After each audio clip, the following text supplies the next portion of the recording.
اور وہ شہد سے زیادہ میٹھی اور برف سے زیادہ سفید ہوتی تھی۔ بنی اسرائیل یہ میٹھی چیز کھا کھا کر اکتا گئے، تو انہوں نے حضرت موسیٰ علیہ السلام کی خدمت میں حاضر ہو کر شکایت کی، جس کے بعد ان کے لیے سلوا اتارا گیا، جو ایک بھنا ہوا چھوٹا پرندہ تھا۔ ناظرین، بعض مفسرین نے اس پرندے کے بارے میں لکھا ہے کہ یہ تیتر تھا، اور بعض نے لکھا ہے کہ بٹیر تھا، اور اس کے بارے میں ایک قول یہ بھی ہے کہ یہ پرندہ بھنا ہوا بنی اسرائیل کے پاس آتا تھا، اور ایک قول یہ بھی ہے کہ جنوبی ہوا اس پرندے کو لاتی اور بنی اسرائیل اس کا شکار کر کے کھاتے۔ من و سلوہ کے حوالے سے جو روایات میں آتا ہے کہ یہ ایک ایسا کھانا تھا جو انتہائی آسانی سے ہضم ہو جاتا تھا، رنگ و خوشبو اور ذائقے میں بے مثال تھا، ہر طبیعت مزاج کے لوگوں کو موافق آتا تھا۔ یہ ایک ایسی نعمت تھی جو کسی اور پر نہیں اتری، بلکہ اس قوم پر نازل ہوئی، اور وہ حضرت موسیٰ علیہ السلام کی دعا اور درخواست پر اللہ تعالیٰ نے ان پر نازل فرمائی۔ ناظرین، کوہ طور کا ایک سفید پتھر ان کے پاس تھا۔ جب پانی کی حاجت ہوتی تو اللہ کے پیغمبر حضرت موسیٰ علیہ السلام اپنا عصا اس پتھر پر مارتے، اور بنی اسرائیل کے 12 قبیلوں کے لیے اس پتھر میں سے 12 چشمے جاری ہو جاتے۔ یہ وہی عصا تھا جسے حضرت موسیٰ علیہ السلام نے نمرود کے جادوگروں کے سامنے پھینکا تھا، اور اللہ رب العزت نے اس عصا کو ایک آسدھا بنا دیا تھا۔ اسی عصا کی برکت سے اس پتھر میں سے بنی اسرائیل کے 12 قبیلوں کے لیے 12 چشمے اللہ رب العزت جاری فرما دیتا تھا۔ دھوپ سے بچنے کے لیے ایک بہت بڑا سفید بادل سارا دن بنی اسرائیل کے لوگوں پر سایہ کرتا۔ رات میں میدان کے بیچ میں ایک نورانی ستون اترتا، جس کی روشنی میں وہ لوگ کام کاج کرتے۔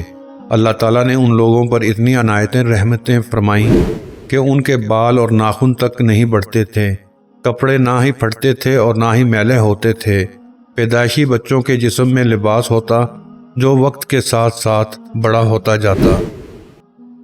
پھر اللہ رب العزت نے بنی اسرائیل کو نافرمانی کی سزا دی، کیونکہ حضرت موسیٰ علیہ السلام کا حکم تھا کہ کھانا روز کا روز کھا لیا جائے، سوائے جمعہ کے، کل کے لیے بچا کر نہ رکھا جائے کہ ہفتہ کو منع سلوہ نازل نہیں ہوتا تھا۔ مگر بعض ضعیف الاعتقاد لوگوں کو یہ ڈر لگنے لگا کہ اگر کسی دن منع سلوہ نہ اترا تو ہم لوگ اس میدان میں بھوکے مر جائیں گے، چنانچہ ان لوگوں نے کچھ چھپا کر کل کے لیے رکھ لیا۔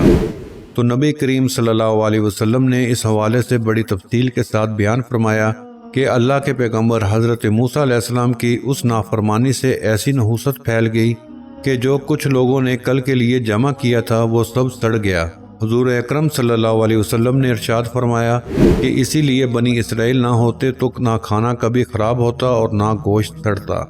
کھانے کا خراب ہونا اور گوشت کا سڑنا اسی تاریخ سے شروع ہوا، ورنہ اس سے پہلے نہ کھانا بگڑتا تھا اور نہ گوشت سڑتا تھا۔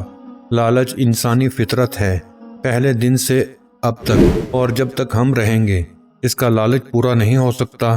ہمیشہ انسان یہ چاہتا ہے کہ سب کچھ ہو، اور وہ اکثر اپنے رب کی نعمتوں کا شکر ادا کرنا بھول جاتا ہے۔ ناظرین، صرف اللہ ہی بہتر جانتا ہے کہ منع سلوہ کیا تھا۔ ہم تصور بھی نہیں کر سکتے کہ شہد سے زیادہ مٹھاس کا کیا مطلب ہے، اور کیا دودھ سے زیادہ سفید کوئی چیز ہو سکتی ہے۔ یہ سب ہمارے تصورات سے باہر ہیں۔ بعض روایت کے مطابق من ہی شہد تھا۔ اللہ تعالیٰ نے انہیں اپنے بندوں سے کچھ مانگے یا کسی محنت کے بغیر نوازا۔ سلوہ ایک قسم کا پرندہ تھا، بنیادی طور پر بٹیر۔ لوگ اس پر قبضہ کرتے تھے، جس پر یہ بعد میں بھنا ہوا گوشت بن جایا کرتا تھا۔ یہ اللہ ہی بہتر جانتا ہے کہ یہ کیا تھا جس نے نازل فرمایا۔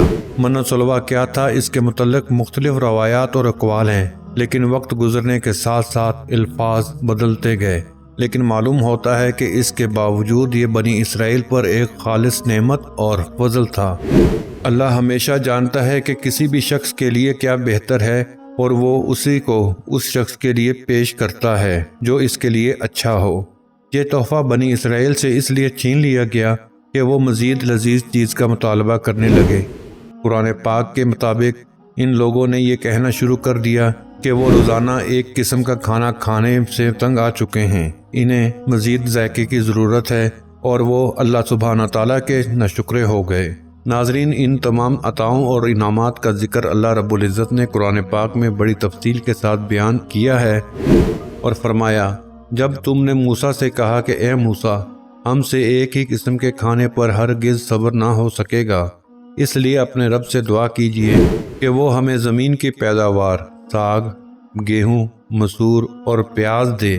آپ نے فرمایا کہ بہتر چیز کے بدلے ادنا چیز کیوں طلب کرتے ہو؟ اچھا، شہر میں جاؤ، وہاں تمہارے مطلب کی ساری چیزیں ملیں گی۔ ان لوگوں پر ذلت اور مسکینی ڈال دی گئی اور اللہ کا غضب لے کر وہ لوٹے۔ یہ اس لیے کہ وہ اللہ کی آیتوں کے ساتھ کفر کرتے تھے اور نبیوں کو ناحق قتل کرتے تھے۔ یہ ان کی نافرمانیوں اور زیادتیوں کا نتیجہ ہے۔ ناظرین، امید کرتے ہیں کہ آپ کو ہماری یہ ویڈیو پسند آئی ہوگی۔ ایسی ویڈیو اپنے رشتہ دار، دوست احباب، فیملی میں ضرور شیئر کیا کریں تاکہ اس طرح کی معلومات سب کو ملتی رہیں۔ ملتے ہیں اگلی نئی ویڈیو میں، تب تک کے لیے دیں اجازت۔ اپنا اور اپنے ساتھ والوں کا خیال رکھیے گا۔ اللہ حافظ۔